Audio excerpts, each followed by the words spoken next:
इसके साथ जहां पर पतंजलि बीवी का दीक्षांत समारोह और इसके साथ ही पतंजलि बीवी का दूसरा दीक्षांत समारोह है और समारोह में शामिल हुई हैं राष्ट्रपति द्रौपदी मुर्मू, राज्यपाल गुरमीत सिंह और सीएम धामी हुए हैं शामिल। समारोह को सीएम धामी ने संबोधित किया है। तो आपको खबर बता रहे हैं, जहां पर समारोह में शामिल हो चुके द्रौपदी मुर्मू और इसके साथ ही राज्यपाल भी मौजूद है। समारोह को सीएम धामी मौजूद नजर आ रहे हैं। आपको बताते चले कि जोड़ी ग्रांट एयरपोर्ट पर राष्ट्रपति द्रौपदी मुर्मू, राज्यपाल गुरमीत सिंह और मुख्यमंत्री पुष्कर सिंह धामी ने भव्य स्वागत किया है और इसके बाद ही राष्ट्रपति द्रौपदी मुर्मू पतंजलि यूनिवर्सिटी के लिए रवाना हुई। और इसके साथ ही आपको बताते चले कि राष्ट्रपति हरिद्वार में ही पतंजलि विश्वविद्यालय के दूसरे दीक्षांत समारोह में शामिल हुई है। ये समारोह छात्रों की शैक्षणिक उपलब्धियों का जश्न मनाता है और समग्र शिक्षा, पारंपरिक ज्ञान और आधुनिक शिक्षा पर भारत के बढ़ते जोर को दर्शाता है। राष्ट्रपति ने स्नातकों और शिक्षकों को संबोधित करते हुए उन्हें अनुशासन, योग और सेवा के मूल्यों के माध्यम से राष्ट्र निर्माण में योगदान देने के लिए प्रेरित किया है।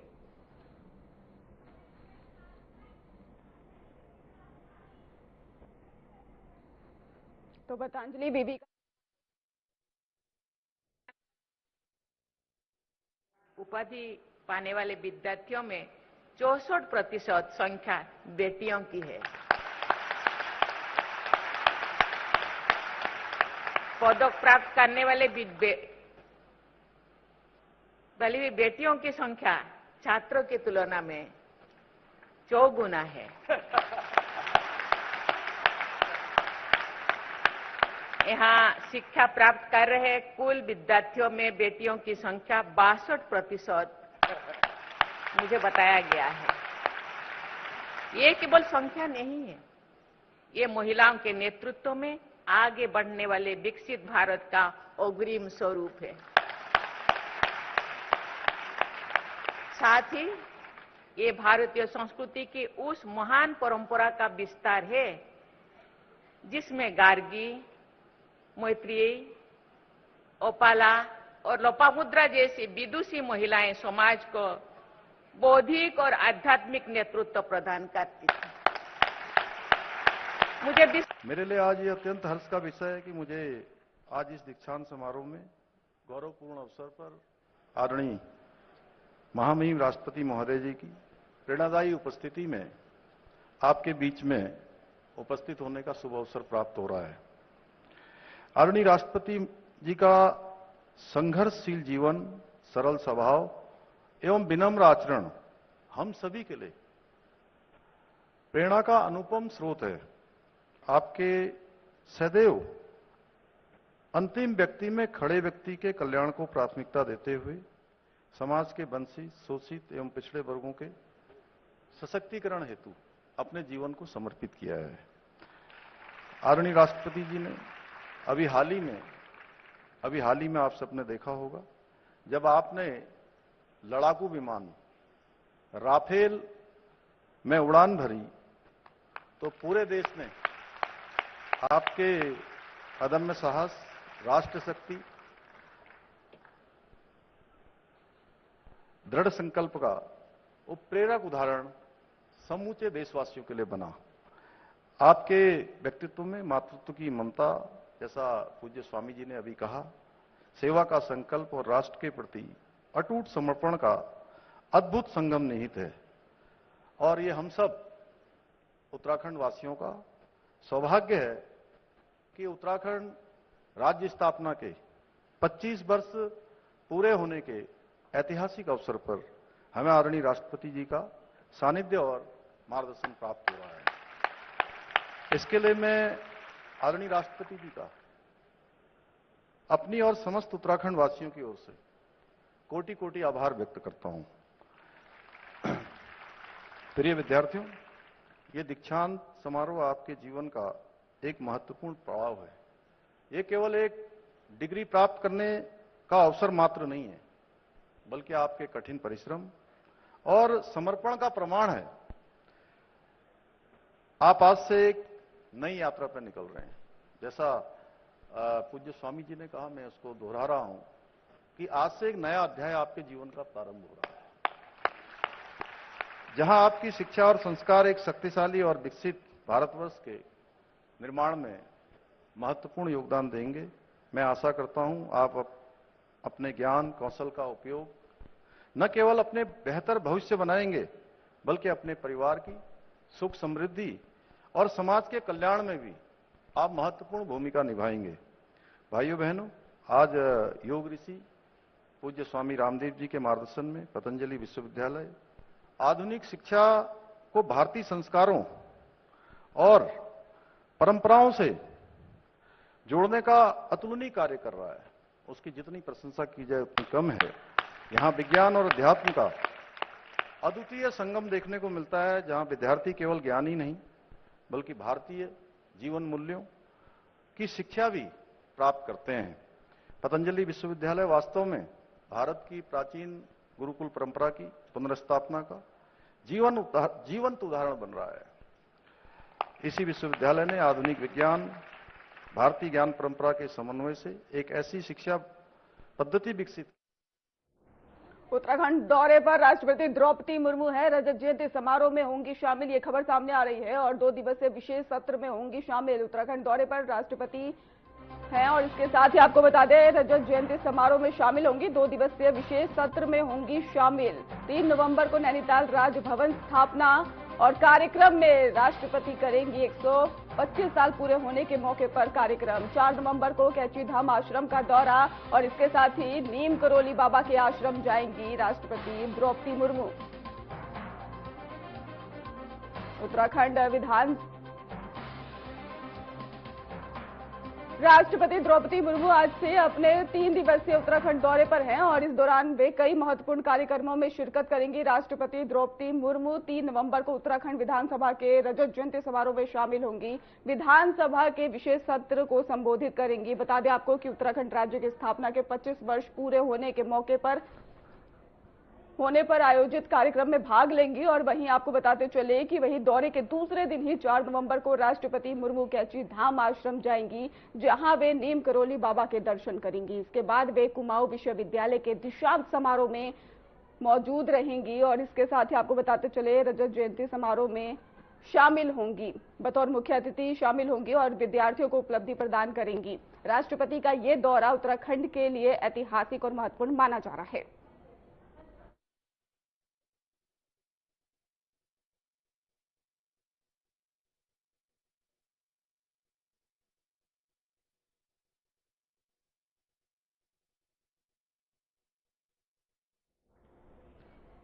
देहरादून से एक और बड़ी खबर आपको बता दें, राष्ट्रपति के दौरे को लेकर अब रूट भी डाइवर्ट कर दिया गया है। वीवीआईपी कार्यक्रम के चलते ही प्रशासन सख्त नजर आ रहा है। कई इलाकों को घोषित किया गया है साइलेंट जोन और 2 से 3 नवंबर तक विशेष ट्रैफिक प्लान रहेगा। उल्लंघन पर आईपीसी की धारा 223 के तहत कार्रवाई भी हो सकती है। खबर देहरादून से है, जहां पर शहर में राष्ट्रपति द्रौपदी मुर्मू के कार्यक्रम के मद्देनजर शहर में यातायात प्लान किया गया है और यह यातायात प्लान 2 नवंबर और 3 नवंबर तक रहेगा। साथ ही 3 नवंबर को सुबह 7 बजे से 9 बजे तक भारी वाहनों के लिए नो एंट्री प्लान भी तैयार किया गया है। और साथ ही राष्ट्रपति के प्रस्थान की तैयारी पर मसूरी डायवर्जन से ग्रेट वैल्यू की ओर से कोई ट्रैफिक नहीं जाएगा। ट्रैफिक को साई मंदिर से गाठ बंगला तिराहा होते हुए भेजा जाएगा। साथ ही आपको बता दें कि इसको लेकर काफी सुरक्षा व्यवस्था तैनात है। चलिए रुक करते अगली खबर की ओर। देहरादून में सीएम धामी के आवास पर बूढ़ी दिवाली और इगास का जश्न मनाया गया है। इस दौरान ही सीएम धामी ने अतिथियों का स्वागत किया है, जहां पर राज्यपाल गुरमीत सिंह, रमेश पोखरियाल निशंक समेत प्रदेश के कई मंत्री विधायक शामिल हुए हैं। साथ ही रंगारंग कार्यक्रमों के साथ साथ पारंपरिक रूप से पूजा की गई है। मेहमानों को पहाड़ी व्यंजन खिलाए गए हैं।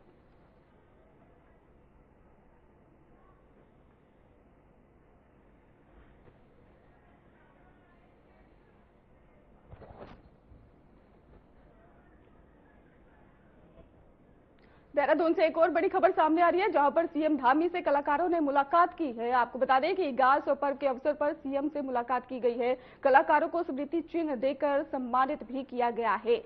राज्य स्थापना के 25 वर्ष पूर्ण होने पर कार्यक्रम है और 25 वर्ष पूर्ण होने पर सांस्कृतिक कार्यक्रम जारी है। देश भर से आए कलाकार कला उत्सव में शामिल है। कृष्ण अभिषेक, हिमानी शिवपुरी मौजूद है।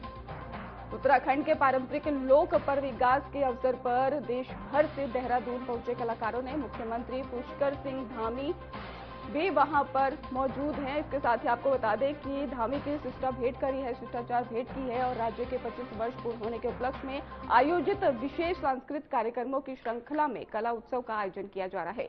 इस दौरान ही मुख्यमंत्री पुष्कर सिंह धामी ने कलाकारों का स्वागत किया है। उन्होंने कहा है कि लोक पर्व इगास उत्तराखंड की आस्था, परंपरा और सामूहिक उत्सव का प्रतीक है। इस पर्व के माध्यम से हमारी संस्कृति जड़ें और भी मजबूत होती हैं। तो इगास पर्व पर देहरादून में रौनक दिखाई दे रही है। सीएम धामी सम्मानित करते नजर आ रहे हैं। कलाकारों से मिले हैं सीएम पुष्कर सिंह धामी और इसके साथ ही लोगों में काफी ज्यादा खुशी का माहौल है। देश भर में कलाकार हैं जो देहरादून पहुंचे हैं और जहां पर उनको सम्मानित किया जा रहा है। कलाकारों से सीएम धामी भी काफी ज्यादा मिलने के बाद खुश नजर आए हैं।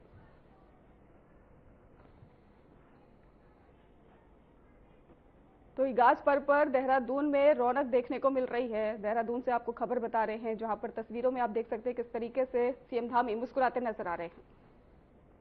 खबर नैनीताल से है, जहां देर रात्रि नैनीताल जोलीकोट मार्ग पर आम पड़ाव के समीप एक टेम्पो ड्राइवर दुर्घटनाग्रस्त हो गया है। ट्रैवलर और इसके साथ ही दुर्घटना की सूचना मिलते ही एसडीआरएफ पोस्ट नैनीताल से सब इंस्पेक्टर मनीष भाकुनी के नेतृत्व में ही रेस्क्यू टीम तत्काल घटनास्थल के लिए रवाना हुई है। मौके पर पहुंचने पर पाया गया है कि वाहन अनियंत्रित होकर सड़क से करीब 15 मीटर नीचे गहरी खाई में जा गिरा। वाहन में कुल 18 यात्री सवार थे और टीम ने ही त्वरित कार्रवाई करते हुए 15 घायलों को सुरक्षित निकालकर प्राथमिक उपचार के लिए हल्द्वानी अस्पताल भेज दिया है, जिसमें 2 लोगों की भी मौत की खबर सामने आई है।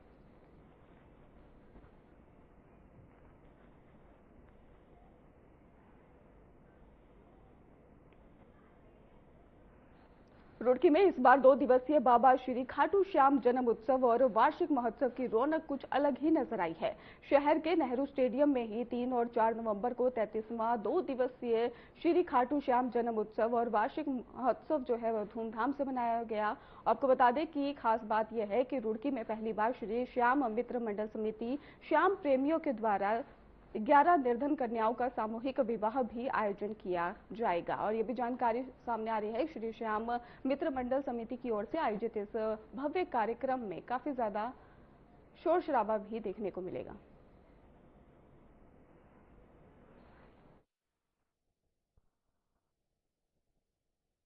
रुड़की शहर में सभी को पहले जय श्री श्याम। सभी क्षेत्रवासियों को, सभी रुड़की वासियों से मैं निवेदन करूंगा कि वो इस प्रोग्राम में जरूर से जरूर पहुंचे। ये हमारे मंडल द्वारा पहली बार किया जा रहा है। इसमें 11 निर्धन कन्याओं का विवाह होगा और उनकी दृष्टि बचाने के लिए सभी सामान उन लोगों को दिया जाएगा। ये श्री श्याम मित्र मंडल के द्वारा 33वां संकीर्तन किया जा रहा है, जिसमें 3 नवंबर को सामूहिक विवाह किया जाएगा 11 कन्याओं का, जिसकी बारात प्रस्थान अग्रवाल धर्मशाला से की जाएगी और नेहरू स्टेडियम में उसका शादियों का समारोह जो है वहाँ पे होगा। वहाँ पे उनके फेरे पड़े जाएंगे। जो फेरे करवाए जाएंगे, कन्यादान किया जाएगा, लड़कियों के माँ बाप के द्वारा ही करवाया जाएगा और उसके अलावा उनको हर तरह का सम्मान देने का हमारी कोशिश है, चाहे वो आपका किचन से रिलेटेड है, चाहे वो आपका घर से रिलेटेड है, ताकि वो अपनी घर से सुखमय बसा सके, जाके किसी भी तरह की उनको कमी महसूस ना हो। साथियों, प्रोग्राम तो पिछले 31 सालों से हो ही रहा है, लेकिन अब की बार थोड़ा अलग हो रहा है। पहली बार खाटू श्याम मित्र मंडल 11 कन्याओं का विवाह कर रहा है। विवाह इतना सुंदर, इतना भव्य होगा। पूरे रुड़की वासियों का आशीर्वाद, प्यार मिल रहा है। और मैं आपके चैनल के माध्यम से कहना चाहता हूँ, देखिए हमारी हिंदू संस्कृति के अनुसार जब वर वधू का विवाह होता है तो साक्षात भगवान धरती पर आते हैं, तो सबको भगवान का आशीर्वाद मिलता है। सबसे पहले मैं श्री श्याम मित्र मंडल समिति को बहुत बहुत बधाई देना चाहूँगा कि बाबा के जन्मदिन के उपलक्ष्य में अब 3-4 तारीख को इतना अच्छा कार्यक्रम करा रहे हैं। 3 तारीख को आर्थिक रूप से जो आर्थिक वर्ग से कमजोर महिलाएं हैं, 11 निर्धन महिलाओं का विवाह करा रहे हैं और पूरे रीति रिवाजों के साथ करा रहे हैं, जो सनातन धर्म हमारा रीति रिवाज कहता है, जिसमें बारात कराई जाती है, कन्यादान होता है और कन्यादान भी माता पिता के द्वारा कराया जा रहा है। तो ये बहुत ही अच्छी आप लोगों ने एक प्रारंभ किया है, बहुत ही अच्छी आपने सोचा। आपकी सोच को बहुत बहुत सलाम कि आपने इतनी अच्छी बात सोची और 11 महिलाओं की अगर हम मदद कर पा रहे हैं, इस प्रकार से समाज के कुछ काम आ पा रहे हैं, तो समिति के सभी पदाधिकारी बहुत बहुत बधाई के पात्र हैं। और 3 तारीख को ये कार्यक्रम है और 4 तारीख को भजन कीर्तन का आयोजन किया गया है, ताकि रुड़की में जो सभी श्याम प्रेमी हैं वो भजन का संध्या का आनंद उठा पाएं और बाबा श्याम की भक्ति में डूब पाएं।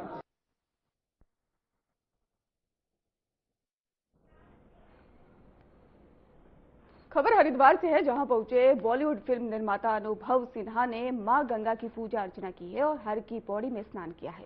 इस दौरान ही उनके साथ कई लोग थे और जिन्होंने उनके साथ सेल्फी भी ली। अनुभव सिन्हा ने हर की पौड़ी और आसपास के बाजारों का भ्रमण भी किया है, मथुरा वाले की व्यंजनों का स्वाद लिया है और इस मौके पर हरिद्वार में उनका स्वागत जो है वो तीर्थ पुरोहित उज्जवल पंडित ने किया, जिन्होंने उन्हें धर्म नगरी की विशेषताओं से भी अवगत कराया है।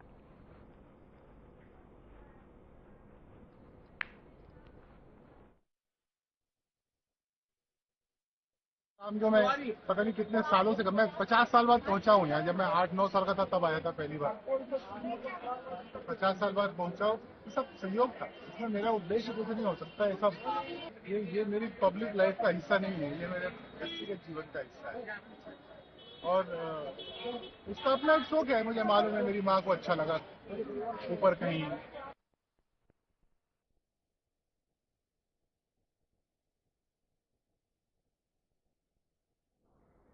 खबर हरिद्वार से है, माफ कीजिएगा देहरादून से है, जहां पर भारत सरकार के उद्योग विभाग ने उत्तराखंड सरकार के सहयोग से विश्व बैंक समर्थित MSME फॉरेंसिक कार्यक्रम में अंतर्गत एक का आयोजन किया है और कार्यक्रम का मुख्य उद्देश्य उत्तराखंड सहित देश भर में सूक्ष्म, लघु और माध्यम उद्यम क्षेत्र को सशक्त बनाना और उद्यमियों को केंद्र और राज्य सरकार की कई योजनाओं की जानकारी प्रदान करना था। कार्यशाला में ही विशेषज्ञों ने ही MSME के विकास और नवाचार, वित्तीय सशक्तिकरण, तकनीकी उन्नयन और वैश्विक भागीदारी जैसे विषयों पर भी विस्तृत चर्चा की है और इसके साथ ही आपको बता दें कि उद्यमियों को सरकारी योजनाओं, ऋण सुविधाओं और डिजिटल टूल्स के उपयोग के बारे में भी जानकारी दी गई है।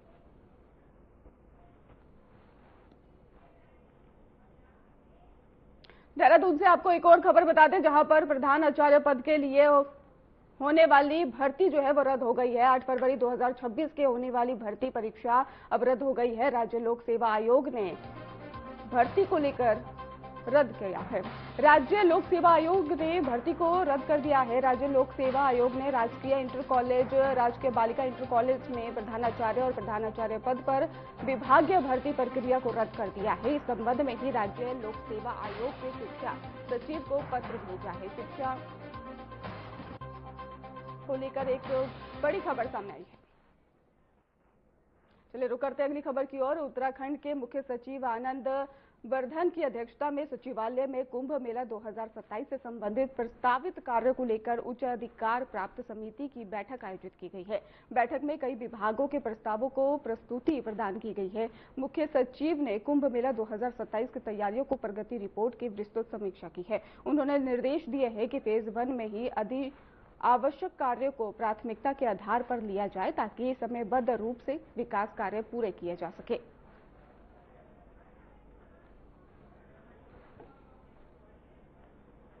लक्सर के हबीबपुर कुड़ी गांव में सरकार जनता के द्वार कार्यक्रम के तहत एक दिवसीय शिविर का आयोजन किया गया है। शिविर में बड़ी संख्या में ग्रामीण पहुंचे और अपनी समस्याएं अधिकारियों के सामने रखी है। ग्रामीणों ने सरकारी राशन न मिलने, पेयजल विभाग की पाइपलाइन लीकेज और सड़कों पर जलभराव जैसी शिकायतें दर्ज कराई।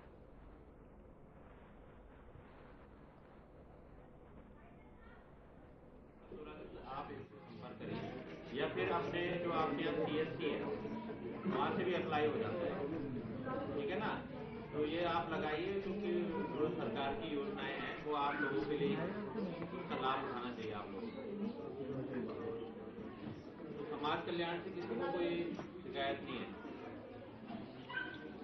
अभी नहीं होगी, लेकिन आप बता देना, आप अपने और लोगों को भी बताओगे अभी किसी की पेंशन लगानी है तो CSC में बताइए।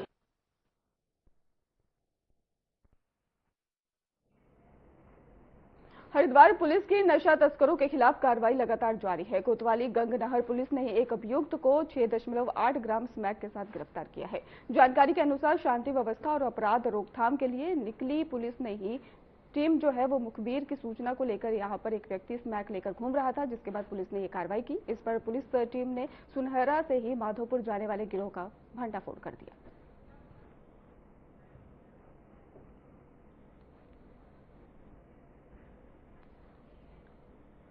भाजपुर में संदिग्ध परिस्थितियों में एक युवक ने फांसी लगाकर आत्महत्या कर ली है। घटना की सूचना मिलते ही पुलिस मौके पर पहुंच गई, जहां पुलिस ने दरवाजा तोड़कर युवक के शव को कब्जे में ले लिया है और पोस्टमार्टम के लिए भेज दिया है।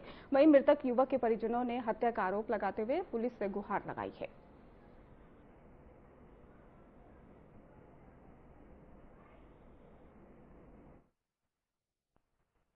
2-2.5 महीने पहले मेरे लड़के को घर से अपना काम करवाने के लिए लाया था।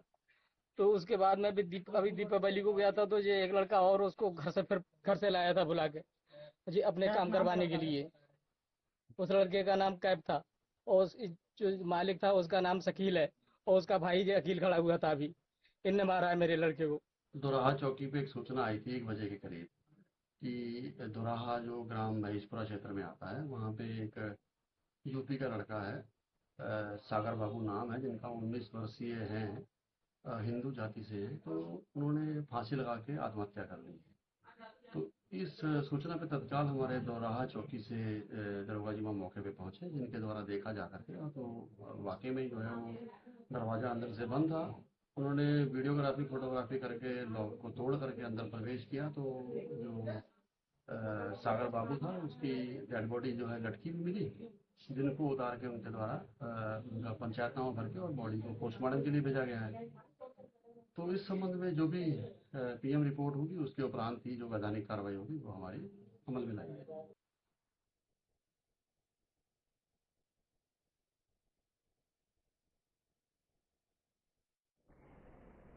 फिलहाल उत्तराखंड के इस खास बुलेटिन में बस इतना ही। आगे की खबरों के लिए आप देखते रहिए हमारा चैनल। धन्यवाद।